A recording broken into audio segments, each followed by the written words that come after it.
be here. If it's your first time here, whether you're in person or on live stream, welcome. My name is Pastor Matt. It's a joy to get to be worshiping with you on these Wednesday summer night worships.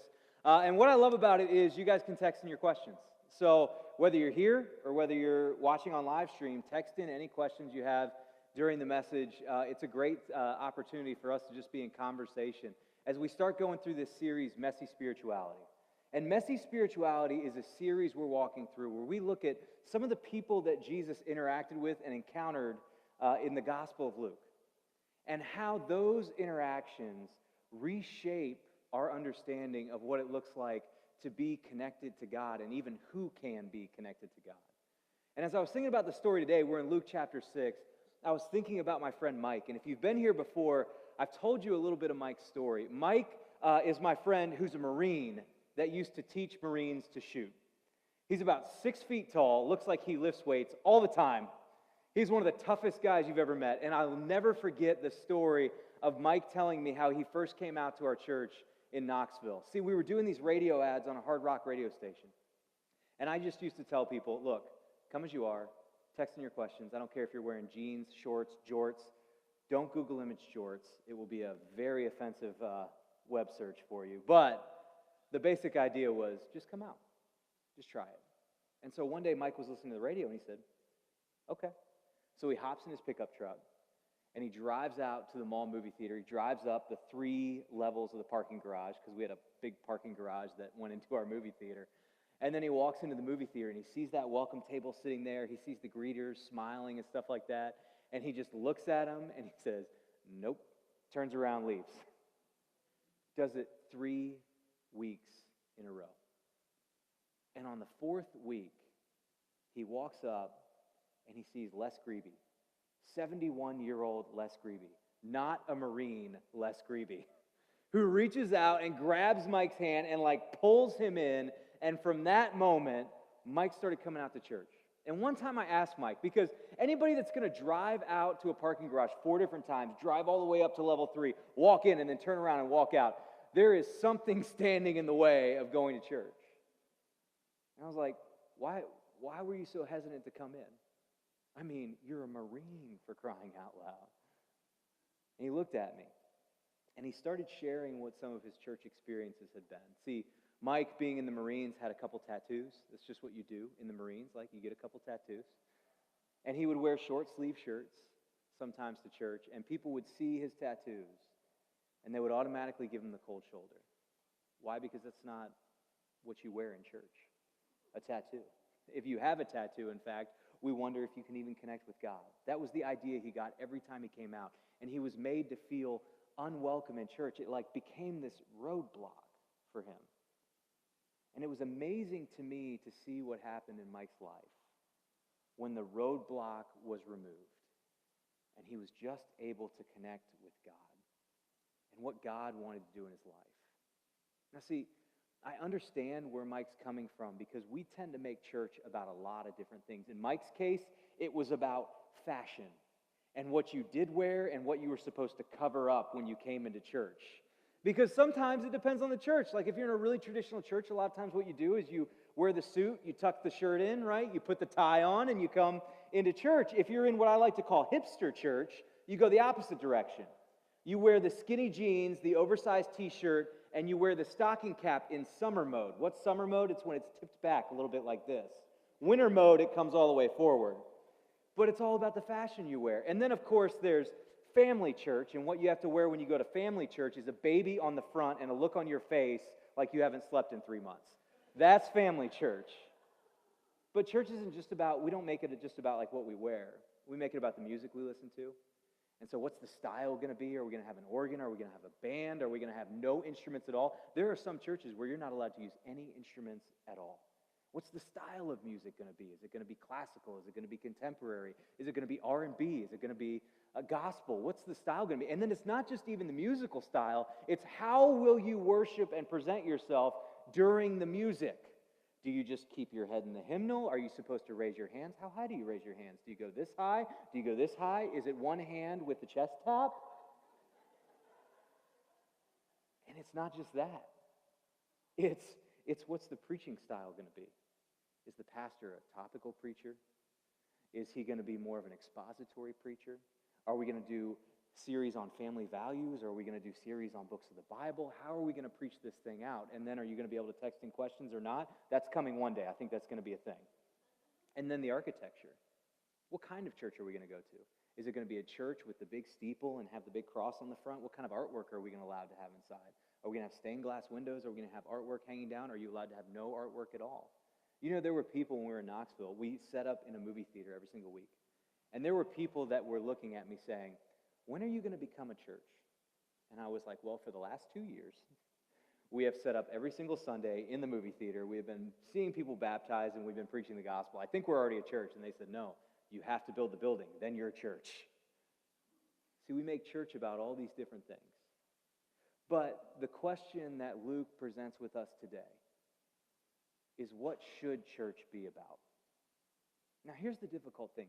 These aren't bad things. In fact, they're really good things. A lot of them are rituals that were designed to help us connect with God. And so it's not a bad thing that there's a certain architecture in a church, or there's a certain music style that's played, or that, you know, different people wear different things. That's not a bad thing, but it becomes a bad thing when it stands in the way of us connecting with God. See, when those rituals move from rituals that were designed to connect us with God, and all of a sudden those religious rituals become religious roadblocks that stand in the way of God, they're no longer good. But the biggest problem I see, whether they're good or bad, is they're just given far too much prominence in the church, over and above the one thing that's supposed to get all the prominence, all the importance, the very reason the church is there. So you may be saying to yourself, well, what's that one thing? Well, that's what Luke addresses in Luke chapter 6. See, in Luke chapter 6, it actually is a scene that shows Jesus at church. He was at the synagogue. And as he's at church, it says that on another Sabbath, he attended the synagogue and he was teaching, and there was a man there whose right hand was withered. That seems kind of like an odd detail. But what Luke is trying to tell you is there was a man, and the image he uses to describe this man is a hand that's kind of withered like a tree branch. It's his way of saying the hand didn't work. And it was the right hand, which for most people is their dominant hand. So this wasn't just some kind of, passing issue that he could easily get around. It was something that was standing in the way of his life. And here is this man with the withered hand sitting in church. And Jesus is there. And he's preaching and he's teaching. And it says, and the scribes and the Pharisees watched him, that's Jesus, to see whether he would heal on the Sabbath. So they have like one eye on Jesus and one eye on this guy with the withered hand. And you're saying, why in the world do they care what Jesus does on the Sabbath? Because you see, the Pharisees and the scribes were kind of considered the religious elite. But they were also the unofficial religious authority at the time. What does that mean? It means nobody gave them a title. Nobody gave them a position. But all they did is went around and told people what they were supposed to do when it became to religion, faith, and God. Some of you have met that person. It's a Pharisee. And they actually had a lot of authority because the priesthood at the time didn't really carry a lot of clout anymore. And so what these guys would do is they would gather together because their big goal was to get everybody to follow the law of God the way they followed the law of God, because they believed if everybody at the same time would do that, God would actually come back and save them. And so what they used to do is they would post up in church or the synagogue, and they would make sure that people were practicing the faith right. And so here are these Pharisees sitting in church, poised, ready to tell people how faith is supposed to be, how they're supposed to be able to connect with God, and they're just waiting for Jesus to make a wrong move so they can pounce. And it says this. It says Jesus, knowing their thoughts. And you may say to yourself, well, what in the world were they thinking? Well, you see, for them, the Sabbath was a big deal. The Sabbath was a rule that to them was so important. They held it over and above just about everything else. Now, what you have to understand about the Sabbath is this. It's in the Old Testament. It's one of the 10 Commandments, which means it's pretty important. But God doesn't tell us a lot about the Sabbath. In fact, this probably amounts to most of what the Old Testament says about the Sabbath. Exodus 20, starting at verse 8. Remember the Sabbath day and keep it holy. 6 days you shall labor and do all your work, but the seventh day is a Sabbath to the Lord your God. On it you shall not do any work, you or your son or your daughter or your male servant or your female servant or your livestock or the sojourner who's with you at the gates. Nobody does work, right? It's the Sabbath. And then verse 11, for in 6 days the Lord made heaven and earth, the sea and all that's in them, and rested on the seventh day. Therefore the Lord blessed the Sabbath day and made it holy. Now, seems pretty simple, right? Don't do any work. But the Pharisees started saying, well, what's work? And they were so worried that they were going to break the commandment and break their relationship with God because they weren't keeping the Sabbath, that they started to create some definitions for work. In fact, they created quite a few definitions for work, 39 to be exact. Kind of crazy when you think about it. They defined it down to the T. They knew exactly how far you could walk on the Sabbath before it became work. And if you walked any farther, it was officially no longer leisure walking, it was work. Now, here's the problem when you have like 39 rules around what work is going to be. Sometimes you get yourself into a little bit of a bind. Like, let's say you're walking a little bit too far and you need to go 2 more steps, but guess what? 2 more steps is work. What are you going to do? So what they used to do is they had to build workarounds to the rules that they made to follow the Sabbath. So what you could do is you could actually leave something at somebody else's house, and then that fell into the area that you could walk in and it not be work. So like if you're worried about how far you walk, take your lawnmower over to your buddy's house, and all of a sudden, legalistically, that becomes your house too. And now you can walk there, and however many paces past it. It gets a little bit crazy. But the bad part is not just kind of like the funny where you're going to leave your lawnmower kind of thought. The bad part is when the laws that they start making stand in the way of the heart of God. And all of a sudden, they miss the point of why God created the Sabbath in the first place. And Jesus, knowing their thoughts, knowing that this was the issue they were getting ready to basically pounce on Jesus for, Jesus presents them with a question. He looks at him and he says this. He says to the man with the withered hand, come and stand here. And the man rose and he stood there.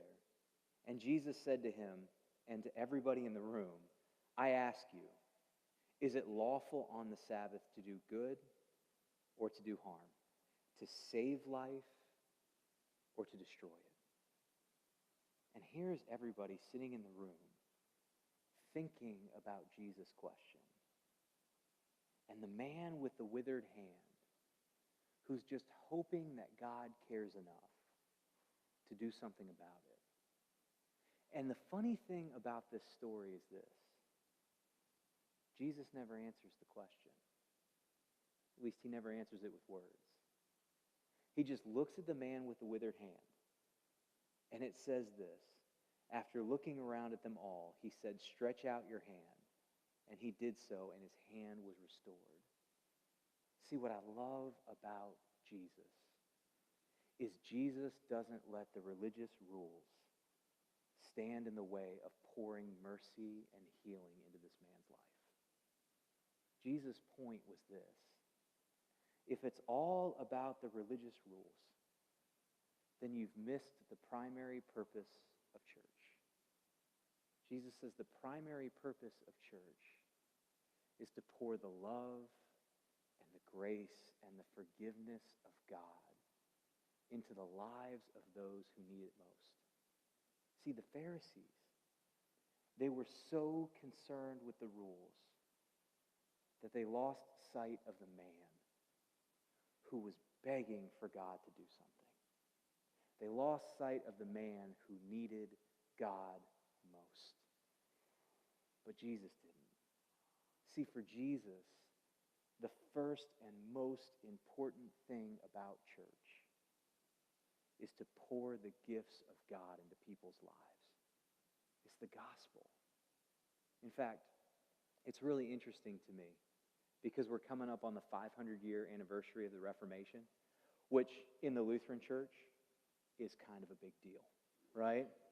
It's the time that Martin Luther really took the 95 Theses, took them over to the church door, nailed them to the door, and literally changed everybody's church and life for the rest of time. There's not a church that exists that is not a Catholic church. Even the Catholic Church was affected by the Reformation in positive ways.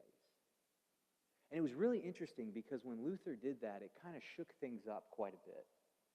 And so what they had to do is they had to sit back and say, well, okay, are we still the church? Are we the same church that Jesus put here on the earth? And so they had to actually defend that. And one of the documents they wrote to do that was called the Augsburg Confession. And in one of the statements in the Augsburg Confession, number 7, they actually talked about what it meant to be the church. And this is what they said. For this is enough for the true unity of Christian church, that the gospel is preached harmoniously according to a pure understanding, and the sacraments are administered in conformity with the divine word. It's not necessary for the true unity of the church that uniform ceremonies instituted by human beings be observed everywhere. You know what they said? They said the first, the most important, and in fact the only important thing the church does is this. It pours the gospel into people's lives. The message that God wants to bring hope and forgiveness and healing to those who need it most. The message that the most broken among us can walk through those doors and they can experience grace and a connection with God they can't experience anywhere else. Y'all, that's what the church is about. That is the first, most important, and I would argue the only thing the church needs to be concerned with. And what I love about that is this. If we will take all those other things, all those secondary things that are designed to help us connect with God, and we were to just kind of take them and put them over here on the shelf, and make sure that the first and most important thing is being done, what you begin to see is God do radical and amazing things in people's lives. Like I think of my buddy Mike that I was talking about earlier. It took him 4 times to come out to church. I got to be honest, if I tried something once, I'd probably quit after that. But something was pulling him in. And then when he started coming out, and all of a sudden he realized that the tattoos he had on his arm, they weren't going to be a roadblock to him getting to come to church or to connect with God or the gospel. All of a sudden, he got to just sit down and find out who Jesus was. He got to hear the words of Christ being poured into his life. And he got to experience the gospel. And it radically changed him. So much so that in January of 2012, the first Sunday, January 2012, I got to baptize him right there in that movie theater. And let me tell you something, in that moment, it was the most beautiful church I'd ever stepped into. Because I got to see Jesus change Mike's life and continue to do it. It's amazing to see what happens in the church when the first and most important thing stays the first and most important thing.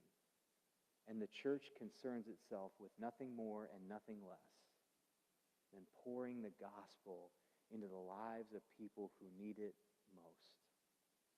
The biggest thing we have to do as church to see that happen is to sometimes just take a step back, to look at all the things we're about, and to ask ourselves this one simple question. Are our religious rules or traditions standing in the way of somebody experiencing Jesus? And if they are, what we have to do is this. We have to have the courage to say, this was good for a time. It helped people connect for a time. But we're in a new time. And the most important thing the church has always done and will always do is connect people to Jesus. So how is God calling us to do that today? That's what Christ did. That's why he looked at the Pharisees and said, don't make this the important thing. Make the man with the withered hand the important thing. Make pouring God and the gospel into his life the primary thing. Let's pray. All right. Well, you guys have some good questions tonight. Before we do this, I'd like to thank Wikipedia and the YouVersion Bible for helping with a few of these. Especially our first question. In the song Bound for the Kingdom, the line was used, I raised my Ebenezer. What does that mean? This is where we thank Wikipedia in 1 Samuel chapter 7. Because in 1 Samuel chapter 7, you see the prophet Samuel, and they have won some sort of victory. I didn't get to read the whole story. But it says that then Samuel took a stone in 1 Samuel 7:12, and he set it up between Mizpah and Shen and called its name Ebenezer. For he said, till now the Lord has helped us. And it literally means like stone of help. And so it's really cool. You get this picture of this stone, and they used to set things like that up as a reminder to them of what God had done, so that whenever they faced similar circumstances, similar challenges, they could look back at that and say, I remember the Lord was there in the past, and he will be there today. So really great question. Next question. What makes a worship service a worship service? Is confession and absolution needed? What about the creed? Are these things required? I think those things are helpful, but you don't have to do all of them at every single worship gathering. I think if you strip it down to the bare bones, a worship service is when you gather the saints together around the Word and community and communion. And so, we'll have sacraments in that. Sometimes we'll have more, sometimes we'll have less. But where the people are gathered and where the Word of God is preached and the gospel shared, there you have worship. And those are the essential elements. And then it says, next question. I know it's cool and all to talk about bringing people that are different to Christ, but I always struggle with how to do this. Where do I start? And a really interesting verse popped into my head. It's actually in the next chapter of Luke, Luke chapter 7. And it says this, that Jesus was accused by people of being a friend of sinners. And I think that's where you start. I think you start by just being a friend to people. No strings attached. Not a friend. Like, I think sometimes as Christians what we do is we do the pyramid scheme Christian friend. And what that means is this. I am your friend so that you will eventually come to my church, and I can tell people that I brought you to my church, and then you come to faith, and then you'll bring your two friends to faith, and what does it start to look like, right? A little bit of that's how people feel, like it's a pyramid scheme. When in reality, what you see Jesus do is you see Jesus be a friend and care for people whether or not they're going to connect with him or God. Where you see that most vividly is actually on the cross.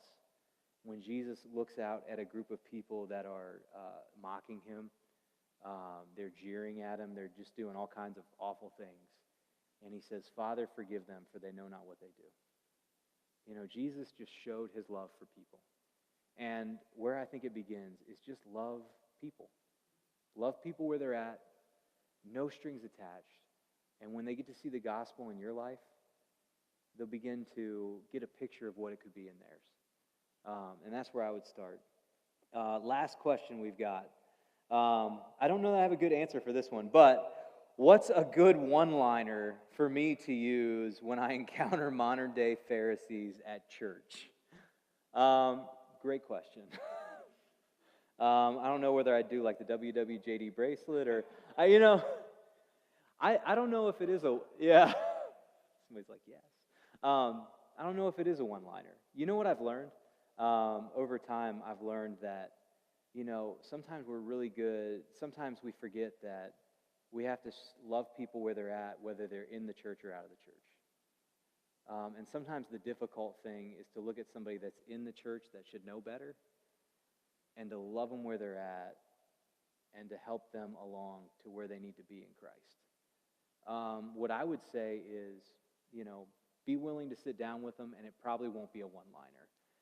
But just be willing to love them, be willing to hear them, but then share the example of Jesus. Because I think if we're worshiping Jesus, then we have to step back and say, well, he's going to be the primary example, and everything else is going to have to fall in line with that. And so what I do is I just say, let's go back to Jesus and see what he did, and go from there. So that's a great question. I don't know if that's a good one-liner. Maybe that was the one-liner. Go back to Jesus. Hashtag, go back to Jesus.